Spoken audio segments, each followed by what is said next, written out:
Hello everyone, हम यहाँ पे बात करने जा रहे हैं आईबीसी 2016 एंड आईबीसी 2016 के अंदर आज हम बात करेंगे सेक्शन 6 ऑफ आईबीसी 2016 और ये सेक्शन 6 आपको बताता है about persons who are entitled या हु में इनिशिएट या स्टार्ट या कमेंस CIRP। हमने लास्ट क्लास के अंदर बात कर लिया था कि हम यहाँ बात करने वाले हैं आने वाले दिनों में about CIRP corporate insolvency resolution process.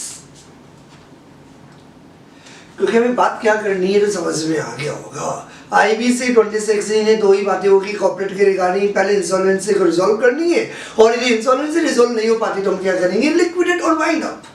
तो पार्ट 2 के अंदर हम दोनों बात करेंगे। पहले हम बात करेंगे अबाउट द इंसॉल्वेंसी रेजोल्यूशन और ये किसकी प्रोसेस है, किस बात की प्रोसेस है, इंसॉल्वेंसी रिजॉल्व करने की प्रोसेस। और पार्ट 2 के अंदर किसके लिए बात होती है, कॉर्पोरेट के लिए। तो कॉर्पोरेट इंसॉल्वेंसी रेजोल्यूशन प्रोसेस के लिए कौन कौन से पर्सन है जो एंटाइटल्ड है, जो पर्सन एप्लीकेशन दे सकते हैं। सेक्शन 6 से पहले हमने जो लास्ट वाली क्लास थी जब हमने बात की थी अबाउट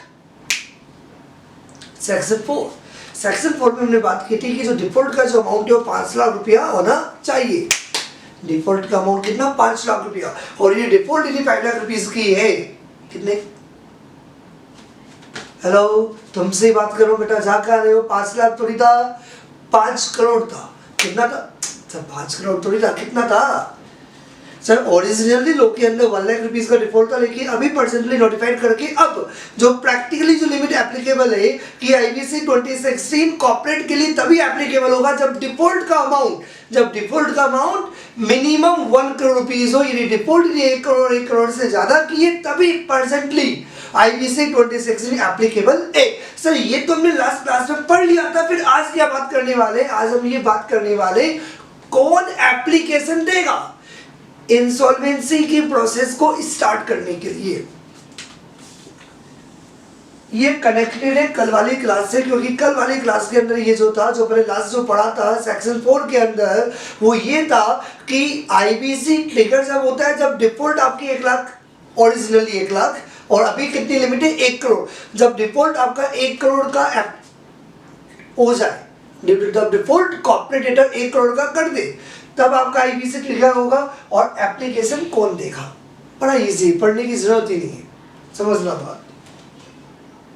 ये डेटा है, मैं एक बार वापस से बता रहा हूँ क्योंकि आने वाले 1 महीने तक या 20-25 दिन तक हम यही बात करने वाले हैं। तो जिनको अभी भी लास्ट क्लास के अंदर कम समझ में आया तो एक बार वापस से समझ लो। ये पूरा मुद्दा डेटा के लिए जिससे आप पैसा मांग रहे हो, और जिससे आप पैसा मांग रहे हो मैं लास्ट क्लास के अंदर पहले क्लियर कर चुका हूँ, वो इंडिविजुअल पार्टनरशिप फर्म नहीं है। पैसा मांगने वाला इंडिविजुअल हो सकता है बेटा, हेलो तुमसे बात कर रहा हूँ, पैसा मांगने वाला इंडिविजुअल हो सकता है, लेकिन जिससे आप पैसा मांग रहे हो, डेटर, जिससे आप पैसा मांगने जा रहे हो, मेरा पैसा दे, तो जिससे आप पैसा मांग रहे हो वो डेटर है। और वो जिससे आप पैसा मांग रहे हो, डेटर, वो इंडिविजुअल नहीं होगा, वो पार्टनरशिप फर्म नहीं होगा। सर वो तो सर ये भाई किसी इंडिविजुअल से पैसा मांगू तो मांग लेगा, मना नहीं है, आईबीसी एप्लीकेबल होगा। पार्ट 2 एप्लीकेबल नहीं होगा, पार्ट 3 एप्लीकेबल होगा।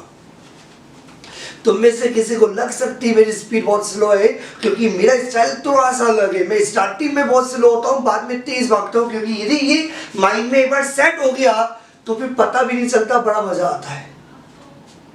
क्योंकि द रीजन बिहाइंड दैट, जड़ें मजबूत करनी पड़ती, पेड़ तो बहुत बड़ा इजीली हो जाता है। तो अपना फोकस जड़ें मजबूत करने पड़े तो स्टार्टिंग में हो सकता है तुम्हें थोड़ा अजीब लगे, लेकिन अपनी स्पीड थोड़ी सी स्लो होगी, क्योंकि बार बार माइंड फोकस कर रहा हूँ, क्योंकि आपको एंगल बनाना होगा किसके पॉइंट से बात की जा रही है।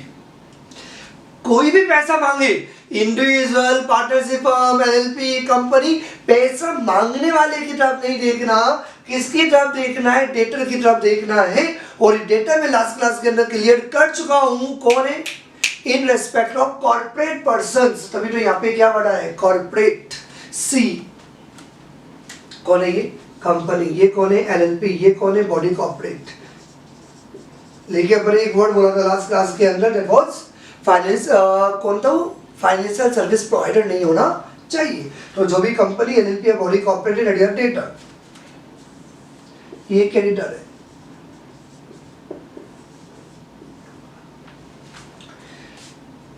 ये जो क्रेडिटर है, क्रेडिटर ने डेटर से बोला भैया मुझे डेट से पैसा चाहिए, ये डिमांड करता है पैसे की।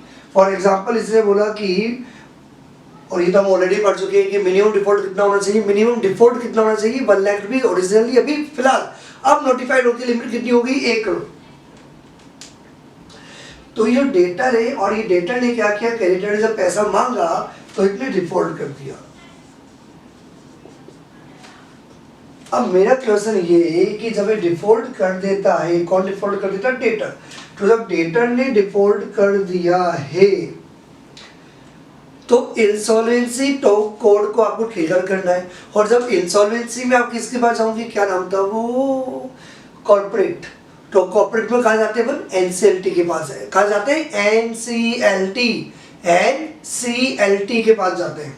ठीक है सर, कौन जाएगा, अक्कर बक्कर बम्बे वो 80 90। तो मजाक कर रहे हो क्या, अक्कर बक्कर तो नहीं करेंगे, कौन जाएगा, क्या क्वेश्चन है, कौन जाएगा एप्लीकेशन लेके कि मेरा पैसा दे दो, इसको पैसे की जरूरत है। तो पैसा कौन मांग रहा है ना, पैसा कौन मांग रहा है, क्रेडिटर। मतलब ये कि अब एक एग्जांपल अपन लेते हैं जिससे कि अभी भी जिनको नहीं समझ में आया तो एक इन्वॉल्वमेंट आना चाहिए।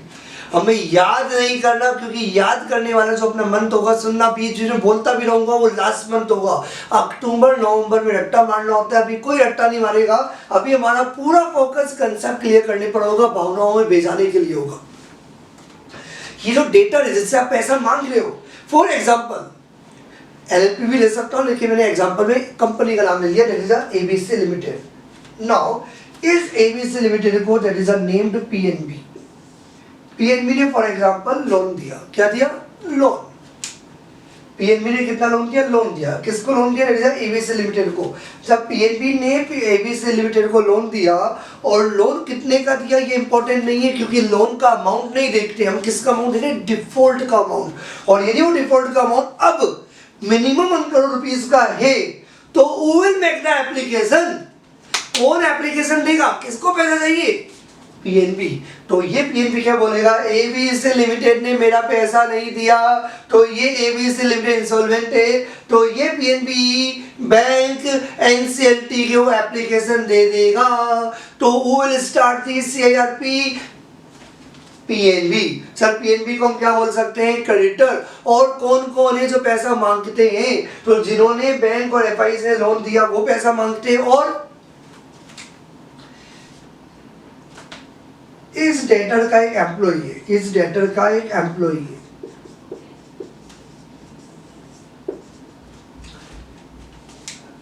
ये एम्प्लॉई पहले तो 1 लाख रुपए की लिमिट थी, सैलरी 1.5 लाख की हो जाती है, अपन मान लेते हैं बड़ा एम्प्लॉई है, इसका फॉर एग्जाम्पल 4 करोड़ की सैलरी बनती है, और कंपनी ने बोला मैं 4 करोड़ की सैलरी नहीं दूंगा, कितने की, 4 करोड़ की सैलरी नहीं दूंगा। तो ये सैलरी यदि नहीं पे करूंगा, या ये फॉर एग्जाम्पल वर्कर्स को वेजेस नहीं पे करूंगा, लेकिन बार बार बोल रहा हूँ मिनिमम डिफॉल्ट आपका 1 करोड़ रुपीस होना चाहिए। तो यदि वो एम्प्लॉइज, बात सुनना ध्यान से, एक एम्प्लॉई भी कंपनी के अगेंस्ट आईबीसी में जा सकता है, कोई भी जा सकता है, क्योंकि यहाँ पे वर्ड है क्रेडिटर। तो क्रेडिटर का मतलब ये हुआ कि जो भी पैसा मांगता है, चाहे वो बैंक हो, चाहे वो एफआईज हो, चाहे वो कोई एम्प्लॉइज हो, चाहे वो कोई वर्कर्स हो, चाहे वो सेलर हो जिसने कोई प्रोडक्ट बेचा हो, या कोई सर्विस प्रोवाइडर हो, या वो गवर्नमेंट हो, मतलब जिनको भी पैसा लेना बनता है, ये इनमें से कोई भी लोग ओरिजिनली 1 लाख रुपीस की लिमिट थी डिफॉल्ट की, अब 1 करोड़ की लिमिट है। तो यदि यदि यदि यदि ये क्या बेटा ध्यान से देखो, ये यदि इन्होंने पैसा मांगा और डेटर ने क्या कर दिया, डिफॉल्ट कर दिया, जब डेटर डिफॉल्ट करेगा तो ये क्रेडिटर। सर ऐसा क्यों लगता है इन सारे क्रेडिटर को हम 2 कैटेगरी में डिवाइड कर सकते हैं, क्या बेटा, इन सारे क्रेडिटर्स को हम 2 कैटेगरी में डिवाइड कर सकते हैं। इसको बोल सकते हैं फाइनेंशियल क्रेडिटर, और ये सारे क्रेडिटर्स आते हैं एम्प्लॉइज, वर्कर्स, सेलर्स, ये सारे वर्किंग के होते हैं। ऑपरेशनल, जब काम करते हैं, क्योंकि जब काम करोगे तो एम्प्लॉइज भी होगा, वर्कर्स भी होगा, प्रोडक्ट भी खरीदोगे, है ना, सर्विसेज भी लोगे, गवर्नमेंट भी टैक्सेस के रूप में लोगी, तो सारे क्या है, ऑपरेशंस हो गए। तो क्रेडिटर्स हैविंग टू टाइप्स। तो यहाँ पे for the purpose of this creditors को दो कैटेगरी में डिवाइड किया गया। इसे बोलते हैं फाइनेंशियल क्रेडिटर्स और इनको बोलते हैं ऑपरेशनल क्रेडिटर्स। क्या बोलते हैं? Operational creditors. मैंने जनरली बोला, जनरली आप माइंड में सेट कर सकते हो, क्रेडिटर्स एप्लीकेशन देगा कॉर्पोरेटर के रिगार्डिंग एनसीएलटी को, लेकिन क्रेडिटर्स यहाँ पे दो कैटेगरी का हो गया। तो फाइनेंशियल क्रेडिटर्स भी एप्लीकेशन दे सकता है और ऑपरेशनल क्रेडिटर्स भी एप्लीकेशन दे सकता है एनसीएलटी को। सर क्या डेटर खुद जा सकता है? भैया मैं इंसॉल्वेंट हो गया हूँ, यस। सबसे इंटरेस्टिंग पॉइंट यहाँ पे यही था कि डेटर खुद भी बोल सकता है, क्योंकि हमने क्या बनाया, हमने ये बनाया कि ये हजारों लोगों का ये फोन आ रहा है, ये पैसा मांग रहा है, वो पैसा मांग रहा है, वो पैसा मांग रहा है, और डेटर खुद भी बोल सकता है भैया मैं इंसॉल्वेंट हो गया, रोज मुझे फोन आते हैं, जो करना कर लो मेरे साथ, मैं पैसा नहीं दे पा रहा हूँ। यस, आईबीसी 2016 ये कहता है कि जो फाइनेंशियल क्रेडिटर्स है जिनका पैसा बनता है वो एप्लीकेशन दे सकते हैं, जो ऑपरेशनल क्रेडिटर्स है वो एप्लीकेशन दे सकते हैं, यहाँ तक कि खुद कॉर्पोरेट डेटर अपने रिगार्डिंग भी कि भैया पैसा नहीं दे पा रहा हूँ, माफ करो, जो करना है कर लो मेरे साथ, तेरे साथ क्या सलूक किया जाए, तो जो भी करना है कर लो। तो कॉर्पोरेट डेटर भी एप्लीकेशन दे सकता है। तो अब बात याद हो गई है, अब जल्दी से खत्म करते हैं सेक्शन 6। सेक्शन 6 में क्या क्वेश्चन था? Who will make the application for CIRP corporate insolvency resolution process to NCLT। 3 लोग हैं, फाइनेंशियल क्रेडिटर भी एप्लीकेशन दे सकता है, ऑपरेशनल क्रेडिटर भी एप्लीकेशन दे सकता है, और यहाँ तक कि कॉर्पोरेट डेटर जो होगा वो खुद भी एप्लीकेशन दे सकता है। अब आगे कंटिन्यू करते हैं विथ सेक्शन 7। अभी हमने बात की थी सेक्शन 6 में 3 लोग, फाइनेंशियल क्रेडिटर, ऑपरेशनल क्रेडिटर और कॉर्पोरेट डेटर खुद एप्लीकेशन दे देते हैं। किसको एप्लीकेशन दे देते हैं? एनसीएलटी को एप्लीकेशन दे देते हैं in respect of corporate debtor. जब कॉर्पोरेट डेटर ने मिनिमम डिफॉल्ट वो नोटिफाइड हो गया, परसेंट लिमिट ₹1 करोड़, राइट।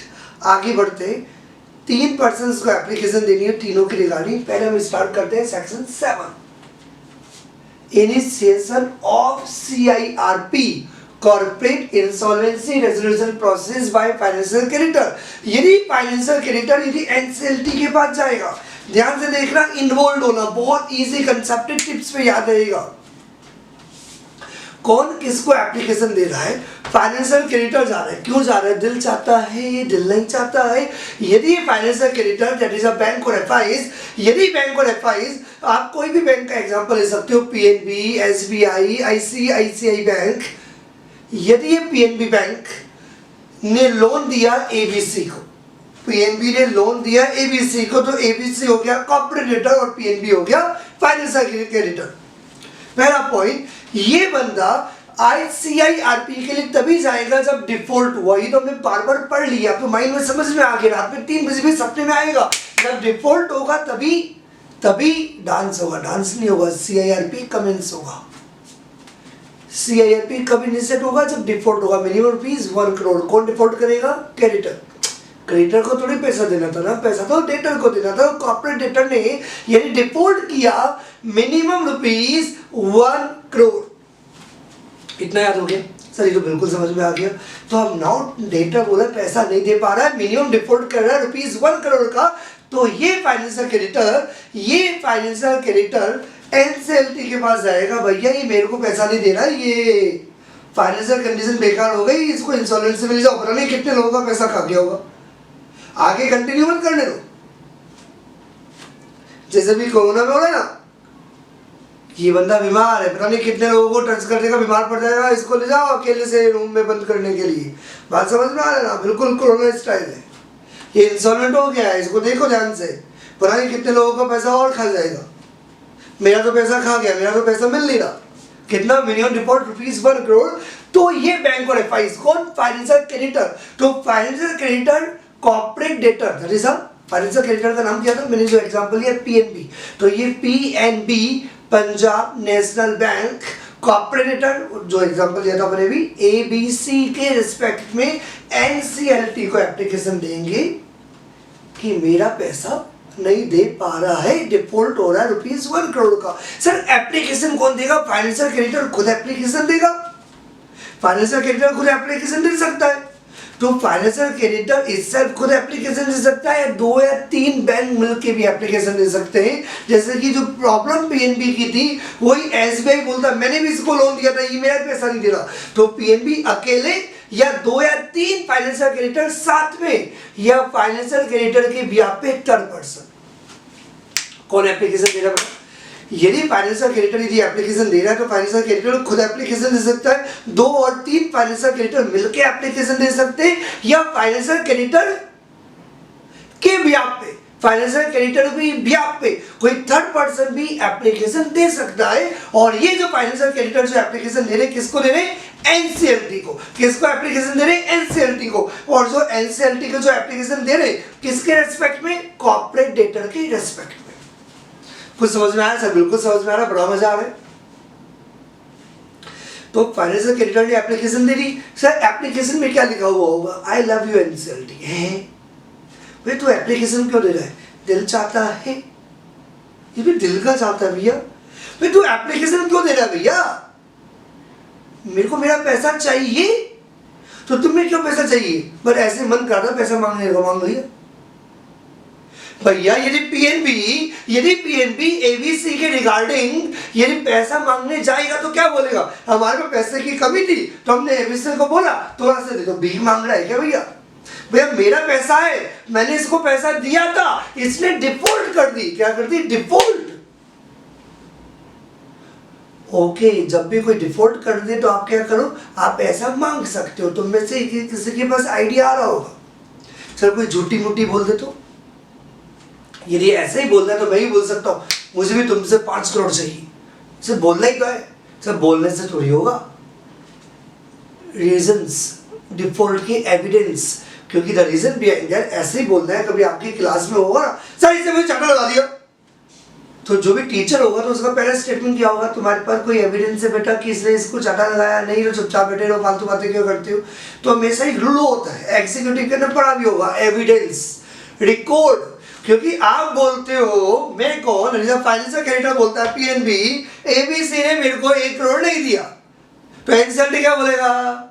क्या रीजन है तेरे पास? कोई रिकॉर्ड है क्या डिफॉल्ट का? किसने कोई डिफॉल्ट कर दिया? तो यदि कोई एविडेंस है तो दिखाओ। तो मतलब यदि फाइनेंशियल क्रेडिटर एनसीएलटी को यदि एप्लीकेशन दे रहा है तो उस एप्लीकेशन के साथ 3 बातें याद रखनी पड़ेगी।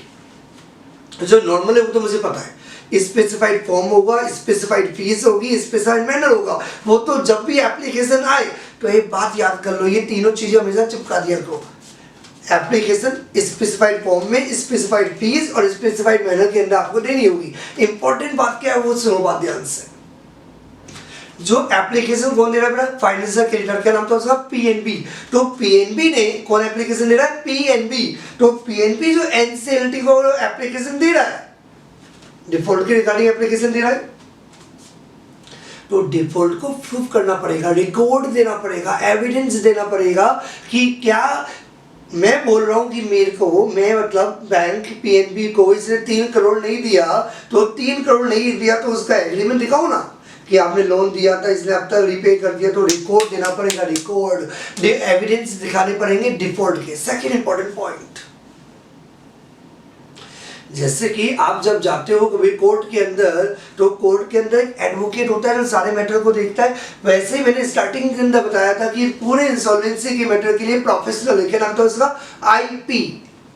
क्या नाम था?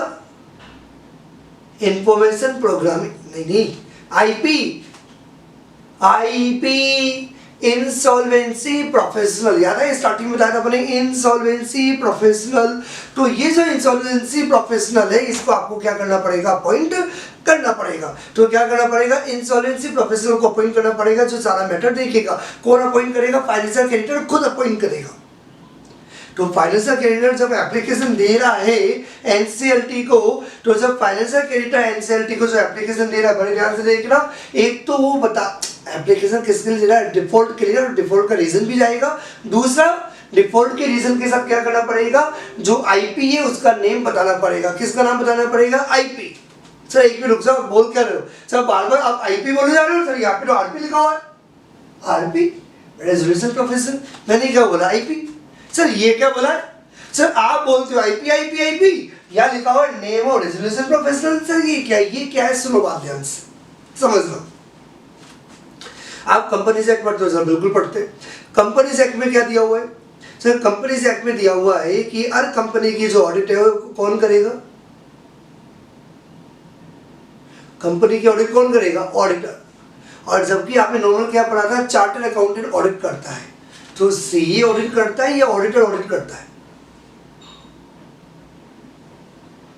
अरे समझ में आया। जो प्रोफेसर है ना, प्रोफेसर वो चार्टर्ड अकाउंटेंसी है।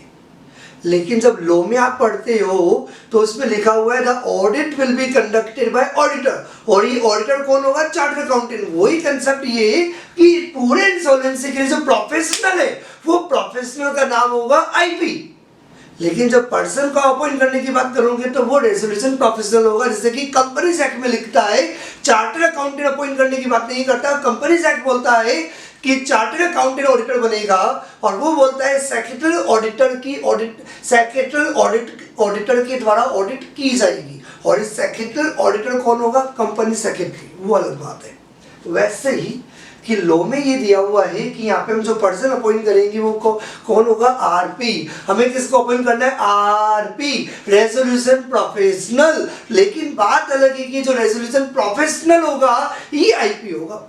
हमने यहाँ पे आईपी नहीं बोला, हमने यहाँ पे बोला कि हमें रिजोल्व करना है। किसको रिजोल्व करना है, इंसॉल्वेंसी को। तो इंसॉल्वेंसी को रिजोल्व करने के लिए हमने यहाँ पे नाम दे दिया एक रेजोल्यूशन प्रोफेशनल को। आपको क्या करना पड़ेगा, प्रपोज करना पड़ेगा। लेकिन ये जो आरपी जो आप प्रपोज करोगे ये कोई भिखारी नहीं होगा, ये आईपी होगा। ये कौन होगा, आरपी आईपी होगा। पर जो इंसॉल्वेंसी प्रोफेशनल है उन्हीं इंसॉल्वेंसी प्रोफेशनल में से आप किसी को आरपी प्रपोज कर सकते हो। इसके आगे की लाइन राज है, अभी नहीं, आगे बताऊंगा, अभी नहीं। लेकिन ये दो पॉइंट आपको समझ में आ गए। पहले में डिफॉल्ट का रीजंस, और दूसरा एक आईपी अपॉइंट करना पड़ेगा जिसे अपन यहाँ पे क्या बोले, प्रपोज करना पड़ेगा, RP resolution professor. And third any other information that may be specified by IBBI. IBBI insolvency bankruptcy board of India.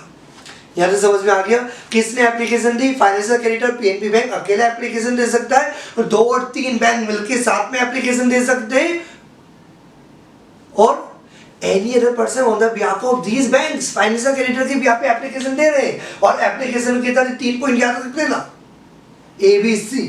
और ये एप्लीकेशन के साथ डिफॉल्ट का रीजन भी जाएगा, रेजोल्यूशन प्रोफेशनल का नाम भी जाएगा, एनी अदर इंफॉर्मेशन जो स्पेसिफाइड होगी। और आपने एप्लीकेशन किसको दे दी, AA एजुकेटिंग अथॉरिटी। एग्जाम में आपको एजुकेटिंग अथॉरिटी लिखना पड़ेगा। यहाँ पे मैंने समझने के लिए, इन्वॉल्वमेंट के लिए एनसीएलटी बोल दिया, क्योंकि हमने पढ़ा था कॉर्पोरेट के लिए जो एजुकेटिंग अथॉरिटी वो कौन है, एनसीएलटी। तो याद रखने के लिए अपने को पता होना चाहिए एनसीएलटी, लेकिन we have to use our AA educating authority को एप्लीकेशन देनी है। एक बार यहाँ तक लिखो, फिर अपन आगे कंटिन्यू करते हैं।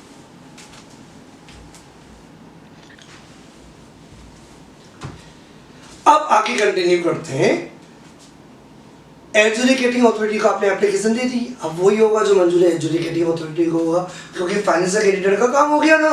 फाइनेंशियल क्रेडिटर ने एप्लीकेशन दे दी, अब फाइनेंशियल क्रेडिटर के हाथ में कुछ भी नहीं है, वही होगा जो मंजूर है एनसीएलटी होगा। तो एनसीएलटी बोलते भैया क्या टाइम तो दे हमें, within 14 days from the date of receipt of application। Financial creditor ने एप्लीकेशन दे दी एनसीएलटी को। नाउ एनसीएलटी विदिन 14 days, ये एनसीएलटी 14 डेज है, 14 डेज से काउंट हुए from the date of receipt of application. जिस दिन एप्लीकेशन रिसिप्ट होगी उसके 14 डेज के अंदर ये एनसीएलटी एजुकेटिंग अथॉरिटी, ये educating authority NCLT within 14 days from the date of receipt of application ये देखेगा क्या मैटर है। आज फॉर एग्जांपल किसी ने मेरे को यदि एप्लीकेशन दी तो मैं उस एप्लीकेशन के साथ क्या करूंगा, चलिए यहाँ पे एप्लीकेशन को एक्सेप्ट करूंगा, ये एप्लीकेशन को एक्सेप्ट करूंगा। बेटा कुछ गलत बोला साहब मैंने, वापस से रट्टा सही नहीं मार के आया, भूल जाता हूँ मैं ना, वापस से ट्राई करते हैं। या तो कोई मुझे बोले सर एक एप्लीकेशन देनी है आपको, तो उसे मुझे एप्लीकेशन दे दी, तो उस एप्लीकेशन को या तो मैं एक्सेप्ट करूंगा या मैं एक्सेप्ट करूंगा। सर क्या बोले जा रहे हो? या तो एप्लीकेशन रखोगे या एप्लीकेशन फाड़ के फेंक दूंगे ना। तो या तो एप्लीकेशन एक्सेप्ट होगी, एप्लीकेशन रिजेक्ट होगी, दो के अलावा कोई बात होगी नहीं ना। तो वही यहाँ पे भी लिखा हुआ है कि ये NCLT विद इन 14 डेज, ये याद करना time period, within 14 days from the date of receipt of application. या तो NCLT क्या करेगा, एप्लीकेशन को एडमिट करेगा, एक्सेप्ट करेगा, या एप्लीकेशन को रिजेक्ट करेगा। बिल्कुल सही। अब तुम्हें ये बताना है, बात ध्यान से सुननी बेटा। हेलो हेलो हेलो, तुमसे ही पूछ रहा हूं ध्यान से। हाँ, कि अब तुम्हें ये बताना है कि एडजुडिकेटिंग अथॉरिटी एप्लीकेशन कब एडमिट करेगा और कब एप्लीकेशन रिजेक्ट करेगा। सुनना, कहीं जाना मत, इधर इधर, हाँ साथ में। यदि NCLT को लगता है कि डिफॉल्ट अकर हुआ, यदि NCLT को लगता है कि डिफॉल्ट अकर्ड हुआ, मतलब कॉर्पोरेट रिटर्न ने डिफॉल्ट किया और वो अपने को अमाउंट पता है, कितने अमाउंट की बात हो रही है, 1 करोड़ की बात हो रही है। एप्लीकेशन जो दी है किसने, फाइनेंशियल क्रेडिटर ने जो एप्लीकेशन दी है वो पूरी कंप्लीट है, और फाइनेंशियल क्रेडिटर ने जब एप्लीकेशन दी थी तो डिफॉल्ट के रीजंस बताए थे, और डिफॉल्ट आपका अप्रूव्ड हो गया, डिफॉल्ट आपका अप्रूव्ड हो गया, एप्लीकेशन आपकी पूरी कंप्लीट है। और जो पर्सन आपने अपॉइंट किया था IP, जिसे अपन क्या बोले RP, रेजोल्यूशन प्रोफेसर, जो प्रपोज किया था, उसके अगेंस्ट कोई भी डिसिप्लिनरी प्रोसीडिंग पेंडिंग नहीं होनी चाहिए। क्या? जो RP आपने प्रपोज किया है ना, उसके अगेंस्ट कोई भी डिसिप्लिनरी प्रोसीडिंग नहीं होनी चाहिए। एक्चुअली इसका एक रीजन है। मैं चिन्मय जैन तुम्हें ऑल इंडिया रैंक दिला सकता हूं, मैं किसी को भी पास कर सकता हूं, क्योंकि मैं CS फाइनल में 25 बार फेल हुआ हूं। और मैं तुम्हें सिखाऊंगा कि CS पे रैंक कैसे लेके आते हैं। सड़क पे कोई भिखारी खड़ा हो और वो बताए, पता है मैं बताऊंगा कैसे अरबपति बनते हैं। वाह गधे, सब क्या कह रहे हो, कुछ बात समझ में आ रही है? जिसका खुद का अता पता नहीं, वो दूसरे को क्या पता बताए। क्या बोला, कुछ समझ में आया? जिसका खुद का कोई अता पता नहीं, वो दूसरे को क्या पता बताए। यदि आप खुद डिसिप्लिन में नहीं हो तो किसी और को डिसिप्लिन के बारे में क्या बताओगे? कुछ बात समझ में आई? यदि आपका खुद का डिसिप्लिनरी लेवल बेकार है तो इसका मतलब ये हुआ कि जो RP इंसॉल्वेंसी डिसिप्लिन, क्योंकि फाइनेंस के जितने मैटर है डिसिप्लिन के मैटर है, और लाइफ में जिनको भी सफलता मिलती है, चाहे बिजनेस हो या कहीं भी हो, ये डिसिप्लिन बहुत मैटर करता है। ये डिसिप्लिन इज वेरी इंपॉर्टेंट। तो यहाँ पे वही वाली बात की जा रही है, जो रेजोल्यूशन प्रोफेशनल जो है ना, जिसको आप प्रपोज कर रहे हो अपॉइंट करने के लिए इंसॉल्वेंसी मैटर के लिए, उसके अगेंस्ट कोई भी डिसिप्लिनरी प्रोसीडिंग पेंडिंग नहीं होनी चाहिए। समझ में आ गया पॉइंट? यस, मैंने बोला तुमसे कुछ पूछ रहा था, वापस आ जाओ बेटा। यदि डिफॉल्ट अकर्ड नहीं हुआ हो, यदि एप्लीकेशन भी कंप्लीट हो, डिसिप्लिनरी प्रोसीडिंग भी पेंडिंग नहीं हो, तो एडजुडिकेटिंग अथॉरिटी क्या करेगा? एप्लीकेशन को रिजेक्ट दी एप्लीकेशन। जब मैं लिख रहा था, हाथ कंपाई, मानोगे मेरे, ऐसा मुझे क्या लग रहा है कि गलत लिख दिया मैंने? हाँ सर, आपने बिल्कुल गलत लिख दिया सर। यदि डिफॉल्ट हुआ है, यदि कॉर्पोरेट रिटर्न ने डिफॉल्ट किया है, फाइनेंशियल क्रेडिटर की एप्लीकेशन सही है और फाइनेंशियल क्रेडिटर ने जो RP प्रपोज किया है, यदि उसके अगेंस्ट कोई डिसिप्लिनरी प्रोसीडिंग पेंडिंग नहीं है, तो एडजुडिकेटिंग अथॉरिटी एप्लीकेशन क्यों रिजेक्ट करेगा? एडजुडिकेटिंग अथॉरिटी एप्लीकेशन एडमिट कर लेगा। वाह वाह, मजा आ रहा है सर, हम तो लो बनाने लग गए। I love IBC, I love IBC। ये तो बहुत इंटरेस्टिंग लग रहा है, मैंने बोला था बड़ा मजा आने वाला है। वीडियो कहानी स्टार्ट हुई है, ये तो अपने आप समझ में आ गया होगा। या तो एडजुडिकेटिंग अथॉरिटी को 14 डेज के अंदर लगता है और डिफॉल्ट हुआ ही नहीं है, डिफॉल्ट ही नहीं हुआ।